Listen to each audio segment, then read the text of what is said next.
And I heard earlier, you heard me welcome Thomas to church today, I heard. I guess I forgot to turn my microphone off during the beginning of worship, and I was busy. I don't get to visit the children's church and nursery too often, so I took a minute to go see that. So my wife was chasing me down the hall, and I kept walking away from her. And but that's a good thing. No, not on purpose. I didn't know a mic was on. But God's doing some great things. We're starting a new series today called "The 7 Cries from the Cross," and then we're going to carry this all the way through Easter, and we're going to be looking in depth at the 7 statements that Jesus made while he hung on the cross. And during the midst of this series, we'll be doing what Kyle mentioned earlier, Easter and beyond. It's going to be April 14th, Palm Sunday. And I want to show you the flyer that Josh Greenblatt and his team made up for it. It's going to be delivering this week. We're going to be advertising it. You want to invite a friend. Next week, we're going to have things out for you to invite 7 people. We're going to mail postcards to. It's going to be awesome. We're going to have performance in the morning and in the evening, the whole thing. So we had a lot of people last year who talked to us about wanting to come see it from other churches, but they couldn't come on a Sunday morning. So we're going to do it just have our evening service be this again. It's going to be awesome. It's not like the last couple years. Last couple years is called Easter Illustrated. This year is Easter and beyond. We're going to start 2,000 years ago and then see how people react to it today. All the songs are new this year. So if you saw it the last 2 years, say, "I've seen it already." No, you haven't. It's a whole brand new thing this year. I like to change things up because you know what? It's good to do some new things and new takes on things. And if you want to be part of that, we already have 30 people signed up. We could use a few more. We're going to practice the next 2 weeks. It's easy. No one has to speak except for 2 people. I already talked to them. But other than that, it's just acting out songs that are being sung. It's really awesome. It's going to be a great time, a really powerful event that's going to be going on. And so this is the bottom of the flyer. Kind of shows the times, and isn't that a nice picture of our church? And the top of the postcard, this looks really nice, doesn't that? Isn't that catchy? Yeah, nice, vibrant. We want to see people come. We want to see if we get changed with the gospel. You know, we want to share what it means how they interact with the cross. Because you know what? Sometimes people just think of the cross as a symbol or as a thing you wear around your neck. We're going to really unpack that, and we're going to spend the next couple weeks getting ready for that as well by talking about that during the services. So we're going to have a wonderful time. Like I said, next Sunday at 3 p.m. and today after church, if you'd like to help decorate, I got 3 people helping us decorate. If you'd like to do that, we're going to meet our churches, talk about the ideas, what I want for that. We got to build an airplane. No, I'm kidding. Well, yeah, we do, but not a full airplane.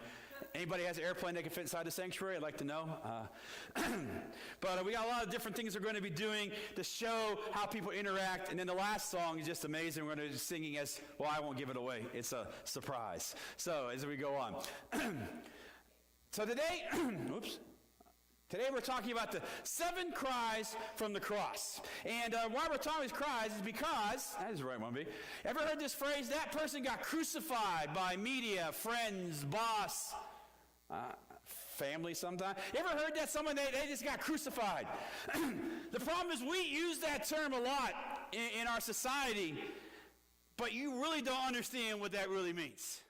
Because anybody who thinks they've been crucified today has absolutely no idea what that really is. So before we can talk about the sayings from the cross, we got to understand what a Roman crucifixion was. And there's not really a word to really adequately describe the crucifixion. But you got to really understand this to understand the importance of these 7 sayings from the cross. The first you got to know is the crucifixion was an event. Now, what you need to know about the event is large crowds looked forward to it. Now, yes, the person being crucified and their family may have been there sad, but people came out for the spectacle of a crucifixion. Isn't that sick? It was an event. They advertised it. The Romans were proud of their crucifixions. They would advertise it in advance. They wanted to see how much pain the Romans could put on somebody. Why would they do that? Because they didn't like the pain in their own lives, and they saw somebody had it worse than they did. That's just sick, isn't it? Though it's not a whole lot different than some of the TV shows some people watch nowadays, isn't it? Ever see some of those? But this was real life and a real person. It wasn't fake. The crucifixion was designed for maximum pain, maximum torture, and maximum humiliation. Who did they crucify? Well, they crucified slaves, criminals, but they also would crucify political dissidents. If you didn't agree with the politics of the time, you could be killed on the cross. Boy, imagine if that was still in place today. Anybody ever watch watch Fox News, watch CNN. They'd be crucifying each other every day, wouldn't they? People, you look at Facebook and what people think. And not only did they crucify political dissidents, but if you needed a favor and you were rich enough or had enough influence, the Romans would be happy to take care of your problem for you. Wow. What a terrible thing. Kind of like the mob times 10. The Romans actually enjoyed crucifixions. They took great pride in it. It was an honor to actually be carrying out a crucifixion, to be the people who got the honor to be in charge of that force. Now, the main reason for the crucifixion was simply for this, to ensure social conformity. If you didn't conform, well, we'll just take care of you. Isn't our world kind of like that? They want to ensure that. They want to try to push people in that. Boy, being put on the cross would be a very tough way, wouldn't it?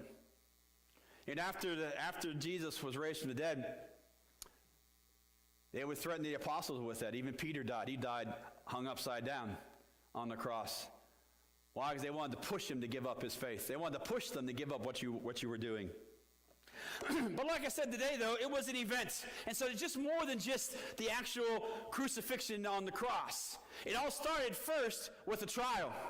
Now, the interesting thing with the trial is most of the trials were already decided before the guy walked in the room. That the judgment was already made, whether it was bribed, whether it was paid off, whether they already decided what the person had done wrong. They were guilty. It was not innocent before proven guilty. It was guilty. We're going to have the trial anyways. And why did they continue to have the trial? I'll tell you why they had the trial. They had the trial because they wanted to give the condemned person hope. That maybe they could get off. In very rare instances, one get off, but also put a lot of power in the person in charge of the trial. In Jesus' time, Pilate, the governor, wanted to let Jesus go, but didn't quite work out for him. But most of the time it was decided ahead of time, and they would go through the trial. It was a mockery because the condemned thought they had hope and was designed to strip them of hope. At the end, when the verdict was read, they couldn't believe it, many of them, because many of the people who were crucified were innocent. Either they didn't like somebody or they didn't follow the social policy of the day. The next thing they do is they would torture you. They would beat you. And they would torture you so much that you would have wounds on side of you that the blood and bodily fluids and water would pour out of you. They needed to torture you. They needed the water to come out of you because they needed to dehydrate you. They wanted to weaken you so much. They wanted to cause physical outside pain. They also wanted to cause internal bleeding pain. They would hit the organs by the way they would whip them through. On Easter and beyond, we're going to show you one of the whips that was used with the bone and rocks in it. No, we're not going to hit Jesus with that one. I like Kyle. Kyle here, right? Kyle, we're not going to hit you with that one. I'm going to show them what. Okay, we're not. But you know what? And they would do that, but also with psychological torture. Because as your dehydration worsened, you would get so dehydrated, be like somebody who was in the desert, walking through the desert. And they're so thirsty they would see, anybody know what they would see? A mirage. They would think they would see hope. And there's been many stories where they found people who have died of dehydration in the desert with their belly full of sand. Because they saw water and they started drinking the sand thinking it was water. That's how mind just goes. And they would do that and get them to that point that they would see things. They would maybe hear things. And then you know what they do doing it? A lot of times they would just hit them over and over and over again. No, they wouldn't. They would hit them, and they would take a break. And they would have people walk up to them and say, you know what, you've had enough. We're thinking about letting you go. You know why they would say that? To build up hope, and they'd come back and continue flogging them. See, a lot of people don't understand the torture process was not just a quick 20-minute thing. It was a day-long exercise. Because they wanted to build up hope and then crush it again and again and again. And they did this all with calculated precision. It was studied how to inflict the most pain externally, internally, and psychologically.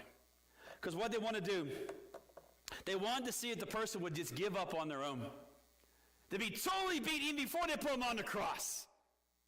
Even if they were innocent, they would confess. They would do whatever they would want them to do. They wanted to have complete control over that individual. One of the interesting things about Jesus is he never gave up control. And he suffered, and they beat him 39 times. The maximum, because they couldn't break his spirit, because he had a goal. You know what his goal was? To do something great for us. Now they've done all that, and we haven't even gotten to the cross yet. It's all part of the crucifixion. You know, when Jesus came, he came. The time he came at the time of the Romans for a reason. One is because of their law of adoption. I've talked about on Wednesday, some Christmas year, I'll unpack that for the whole church. But he also came because of the way the Romans did crucifixion. He wanted to show how much he loved. He wanted to make the ultimate sacrifice. If Jesus would have come today, what would they have done? They'd probably shoot him in the head. I'll tell you right now, being shot in the head is a lot less worse than being crucified Roman style. Shot in the head, you're done. You're done. It's over. Most people think that the Roman crucifixion only comes, closest thing that comes to the Roman crucifixion is the Holocaust of the Jews in World War II. But there's a difference between that and the Roman crucifixion. I'm a big World War II historian. Horrible thing to happen. I'm by no means saying it wasn't a bad thing. It was a horrible thing. But the difference between the Roman crucifixion and the Jewish Holocaust was the Jews, even though they went through all that horror, I never can imagine what they've been through. But they went through it as a people together. They were in these concentration camps. They had somebody to be with. When you were crucified, when Jesus was crucified, there was no one there to lean on. People would come up to you during crucifixion. There were Romans who would try to give you hope, but they weren't for you to lean on. They were there to psychologically torture you. And many times people would be left on the tree for days at a time for the humiliation and that to go on. Sometimes they would crucify a husband and a wife. I need I need 2 volunteers, a husband and a wife. Who would like to volunteer? No volunteer. I'm not going to kill you. You're just going to stand. Okay, I need 2 victims. Volunteers. All right, Kayla, come on down, and okay, Kara, you volunteered. You can play the guy. Okay, just for a sake. Come on down, Kara. All right. We're pretending. Okay, keep that in mind. If anybody watches at home, we're just pretending. I got 2 volunteers. And here's what happened is, we have a husband and a wife, and you're going to play the husband, okay? He's just going to stand there. And you're going to play the wife, okay? So they'd be tortured separately and brought up to the cross. Now when you do, I need you to stand back to back. Please. Okay, now take 1 step forward. Now put your arms out, like so. And this is how they would crucify them. They would torture the husband and wife separately, and then they would put them on the same hill together and face them away from each other so they could know the other one was there, but never see them up to their death. That's how cruel the Romans were. Their most loved one was inches behind them, screaming out in horror. They couldn't do anything about it, couldn't see them, and was powerless to do anything. You got to realize how sadistic the Romans were. See, no damage. No one's going to die. Talk about crucifixion. No one wants to volunteer. All right. Many were tied to the cross, but also it's now been recorded that most were actually nailed to the cross. People think that Jesus was just specifically nailed to the cross, but no, they have found many corpses with holes in their feet and their hands. They found recently they found a corpse in outside of Venice in Gavella, Italy, where they had 7-inch round holes in their right through both their feet. And what it is in Roman time, they would take nails approximately 7 inches long, and they would nail them to the cross. If I can get to it, thank you. And the thing is, the Romans didn't want to waste anything, so when they crucified someone, they would go dig the nails back out and use them on somebody else. They would use them on somebody else. They were considered rare finds because they didn't want to have to spend the money to go kill some other criminal or innocent person who just was unlucky enough to be brought before them Now, most interesting thing, what's it say in the Bible? That Jesus died for all of our sins. When he was on the cross, he took what? Our sins. It also says in Hebrews that without the shedding of blood, there is no forgiveness of sins. Now, here's the interesting thing about Jesus and about learning about these nails. This is another one they found, they've dug up. And you can see on there some dark spotches. That's dry blood. And what they found out is they would use these over and over again. Now, who was crucified on the cross? Criminals, right? Murderers, rapists, political dissidents, and some people were just plain downright what? Innocent, right? Ticked the wrong person off. So when they drove those nails into Jesus' arms and feet, those nails had a cross-section of humanity's blood already on them. Isn't that powerful? He wasn't nailed with some beautiful brand new spike. It was torn from maybe how many others might have been crucified that way. Not only did he die for us, but he literally took an example of humanity, of all the different people who had been crucified, but those nails put inside of him as a cross-section of humanity. Isn't that powerful? Literally mingled his blood with ours. What a powerful image. And these nails, now we got to understand, is where they were driven through. The ones on his hands were not driven through his hands, but they were driven through the wrists. Let me tell you why they were driven through the wrists. The Romans, I told you, they had calculating how they did this. They would drive it through there, not so much so the body could hold the weight, but through there is what the scientists, I'm going to get this right, said that the nail would sever the medium nerve, which not only caused immense pain, but would have paralyzed the victim's hands. Think about this. What part of your body do you use more than anything else? Your hands. They want to take hope away. What if, for some reason, the person could get free? They could use their hands to pull out the nails to get off the cross, right? But the hands are paralyzed. Even if they got free, they had no hope. Isn't that amazing? The Romans were calculating to the nth degree. Once those nails went in through the wrists and the hands went numb, the person on the cross knew even if they got free, they couldn't use their fingers or hands to do anything else. And then the feet were nailed or tied tightly to the cross. Now, a lot of people have a cross with a little platform on the bottom. We do that because we want to make it easier for Jesus to stay on the cross. We don't want to make him too uncomfortable. But you know what? Most of the ways they were done, they were nailed directly to the cross. And why? Because the Romans didn't want the person to be comfortable. If they had a little ledge, it would give them a chance to brace themselves in that. When they were put in this type of angle, it's really hard to brace yourself when your body's like that. And they would do it in such a way your knees were at a 45-degree angle. Because here's the deal. You could hang like this for a long time. It doesn't hurt. Oh, it hurts. It would hurt eventually. But you can still breathe.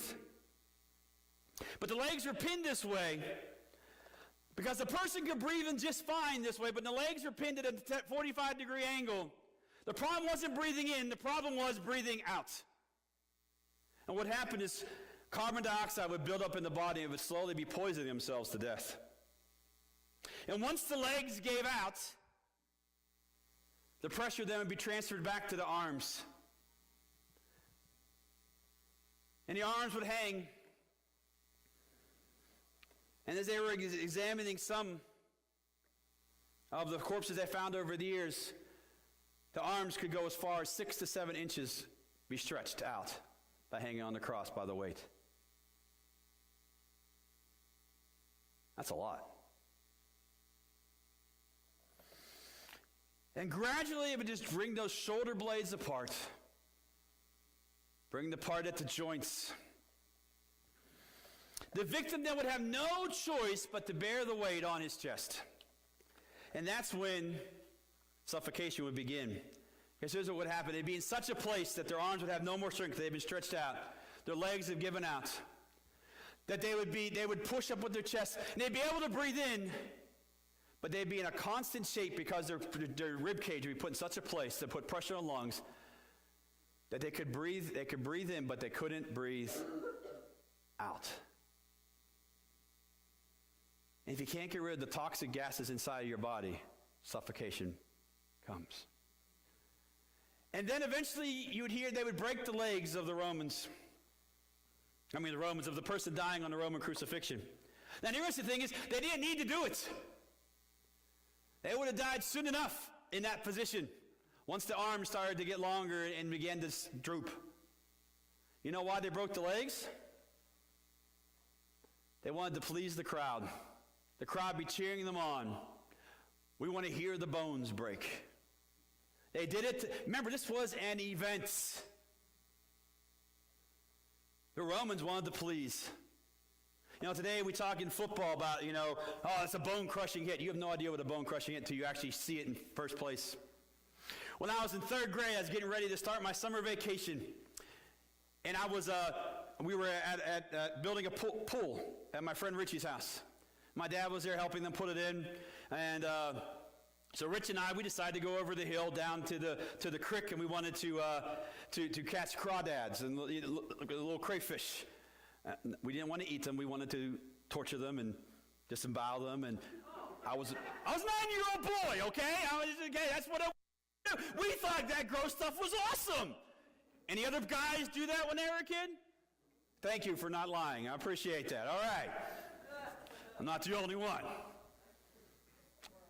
But we were going over the thing, and I tripped on a rock, and I fell head over heels down into a boulder. And this leg hit right smack right there on the boulder. Both bones broke in half, came out of the skin.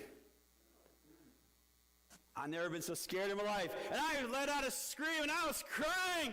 And I was like, Dad, I need help. I'll make sure we cut this out of the recording, Kevin. My dad said, he's up there building the thing. He's like, toughen up. You're okay. Get up. David, come look. Dad, I broke my leg. No, you didn't. Get up. Is the bone out? Yeah. No, you're lying. I'm like, oh, God. Dad. The neighbor across the way saw it and called the ambulance, and the ambulance came and got me. Until the ambulance came, my dad kept telling me, suck it up and get up. Just so you know, I enjoyed letting him apologize.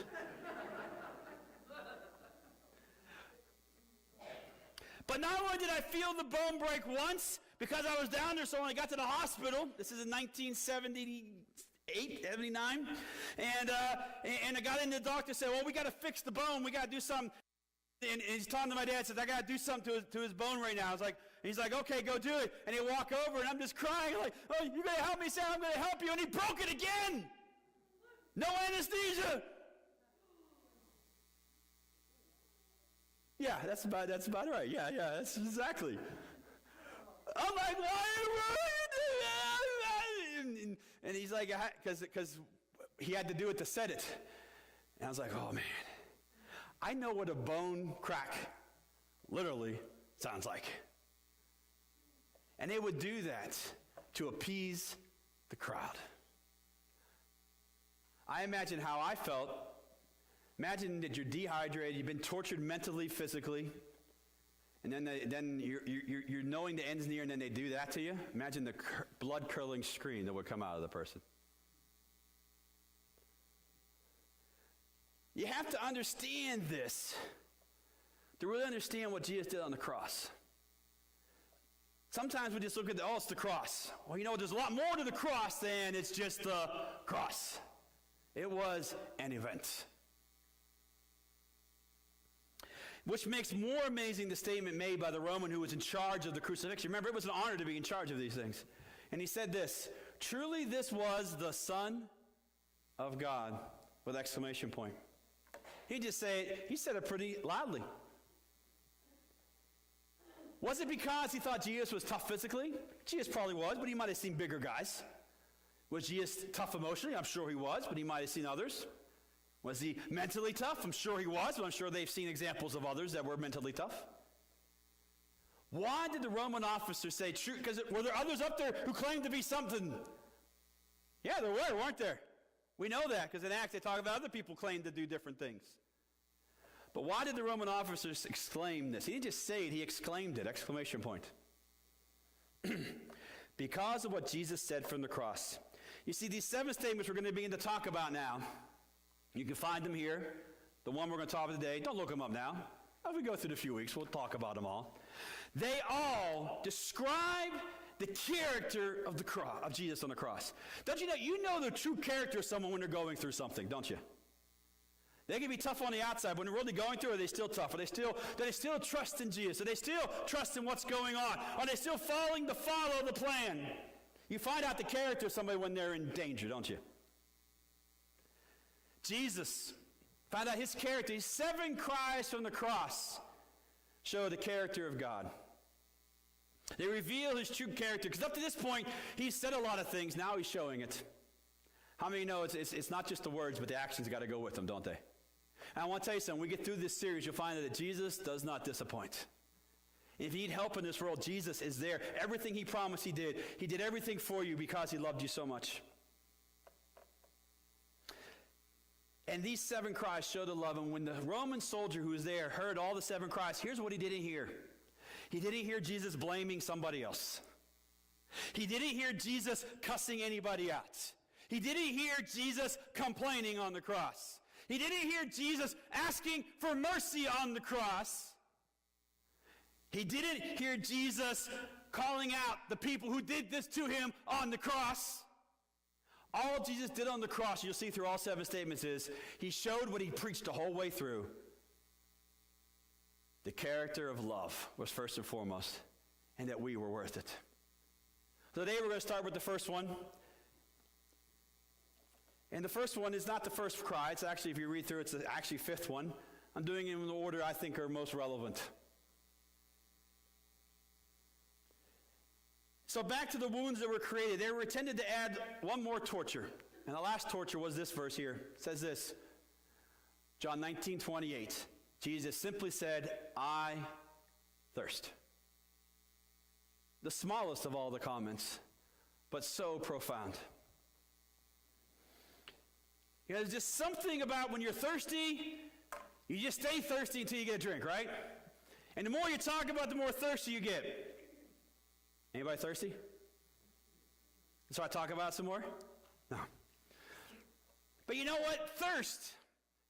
It's not just a physical thing. It's like we talked about, it's also a psychological thing. Now let's think about how thirsty Jesus was. He had 39 stripes on his back to let the blood and the bodily fluids and the water ooze out of a giant gaping hole in his back. And didn't happen in 20 minutes or 30 minutes. It took most of the day to do this. Then after that, he was led through the streets of Jerusalem for 3 hours till he got to Calvary. With every single step, more of the life-giving fluid pouring out of that hole in the back. And the whole time he stepped, even while he went through the cross, even while he went through the torture. Remember, the Roman who was in charge of the whole thing. Jesus never once did any of these things to anybody else. Never said anything in a mean way. Only spoke love. And then when he gets to the cross, they put the nails in his feet and his hands, producing 7-inch wounds, where even more blood and water poured out. Based on how he was crucified and how much pleasure the Romans took and how calculated they were, by the time Jesus got to Calvary, he could have been one of the most dehydrated men in the history of the planet. So why is this cry important? He wanted to show us he came to be like us and experience like us. Remember, the thirst is just as much mental as it's physical. I want to read these verses here, Matthew 27:33. And when they had come to a place called Golgotha, that is to say, place of the skull, they gave him sour wine mixed with gall to drink. But when he had tasted it, he would not drink. The guy's got to be parched like you wouldn't believe. Why did he take this drink that was offered to him? He refused it. At the end, if you read the scripture, it says he took a small drink at the end. He actually didn't. He just took a sip to wet his lips to say his last cry, which we'll talk about on Easter Sunday. But right at the beginning, he was offered drink. And why would they offer drink to the condemned? To give them hope. And this drink was mixed with gall. It was an anesthetic. It would numb the pain. And why would it do it? Was it given for mercy? No. You know why they gave him this? The criminals and the slaves and innocents who were getting crucified, it wasn't the mercy. It's so they could torture them more and make the show go on longer. You got to realize the crucifixion, there was no mercy in the crucifixion. The Romans wanted to put on a show. Why? To please the people, but also to influence social coercion.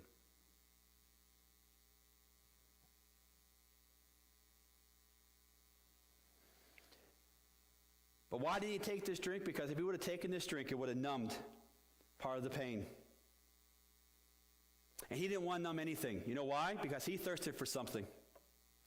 His thirst was spiritual. He thirsted for all of us to come to heaven one day. When he was saying, I thirst, and he didn't want to drink, he was saying, I want all of you to realize what I'm doing, what I'm pouring out for you. I want you to thirst after it. He wanted it so bad for all of us, but he knew it would involve sacrifice. I said earlier, words mean nothing if there's no corresponding action. If he was numbed in any way, it would take away from the sacrifice he was offering for all of us. And he didn't want that. At the Feast of First Fruits a few weeks ago, I told you about David, how he did not want to sacrifice something that cost him nothing. Jesus, even though that gall wouldn't have numbed everything, he didn't want to numb anything at all because he wanted to show you that he was willing to put his money where his mouth was. He didn't want anything at all to be numbed. He wanted to experience the entire crucifixion. Can you get that? He wanted to experience the entire crucifixion for you. Think about that. He wanted to go through with it all. And why did he want to do that? Because he didn't want anybody to be able to say this. No one could question his sacrifice. He did not take any easy way out. He could have dulled the pain, but he would have taken the easy way out. He never did. He didn't skimp on anything for you because that's how much he loves you. He chose the pain of thirst. There's a hymn we sing. It says this: Jesus paid the price, a debt he did not owe. Not only did he pay the price, but he had a chance to pay the price for you at a discounted rate. He could have had some of that pain go away. He still had the same thing, but he chose to pay a premium because you're worth it. Isn't that great? The words "I thirst" mean so much more. He had the opportunity, but he was saying that is how much you are worth to him. He didn't want to buy you at a discounted price. He wanted to pay the full price because you're worth a full price. Isn't that amazing? He didn't skimp on a thing. It's powerful stuff. This gives you a small overview of why we celebrate what he did. We should not only be in awe of it, but we should show our love for Jesus and willing to do whatever it takes to share that with someone else, because it's not just a symbol. It's an event that he went through on purpose, and he chose to go through it all. Wait till we discuss the next 6. Today I want to challenge you. Does this message cut to your heart? You see, we all get to make choices. Jesus had a choice to make. We just finished a series on choices. To let the pain be numbed or not. I don't know about you. If you're on that cross and you've been tortured and humiliated and had all this pain, you might think about, hey, I'll take some of that to numb the pain. But he chose not to. He knew what it was.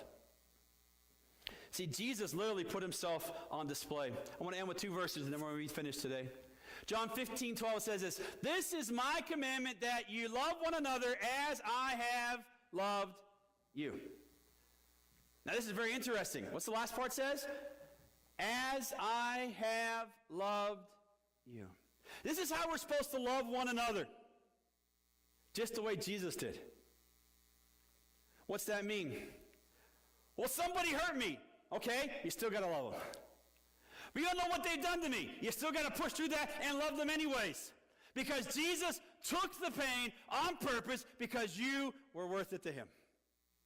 And if we're going to reach a lost and dying world, those who don't believe in Jesus, they're going to hurt us. They're going to say things that cut to our hearts.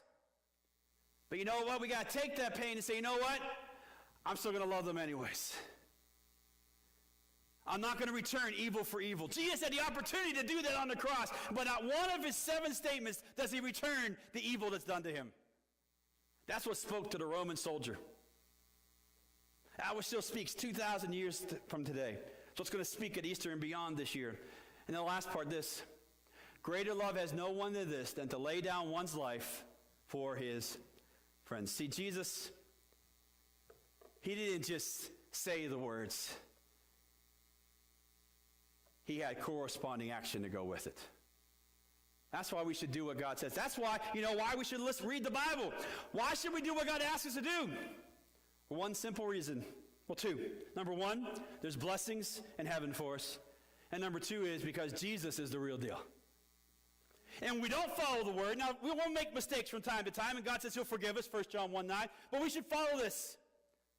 It's why we should, how we act and how we act towards one another, how our relationships go, what the thing's supposed to do. Should we drink, not drink? Should we not do things? We should all line up. How?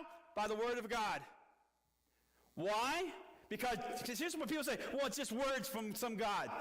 No, he actually did what he said he would do. Isn't that the type of leader you want to follow? You want to follow someone that says all this and stays in the back and lets the young people go fight for them? Or do you want someone who actually did the fighting for you so you don't have to? That's what Jesus is. He said if you follow this, there's 5,476 promises for you. And not just in heaven, but while you're in the land of the living. You want your life to be better? Stop doing what this says not to do. That's why we're reading the prophets this year. Those kings, the prophets came and told the kings, you know better. The kings had the word. They were the only ones that had the word, along with the priests, and they messed up. We have the word. Read through it. See how it applies to your life, and then change so you don't become like what these prophets prophesy. You see, love is the point of why Jesus went through the crucifixion. He wanted to show you he would go through you for that. So today we're going to have our altar call. If Brendan come just play something, I don't know. Some of the team wants to join her, they can.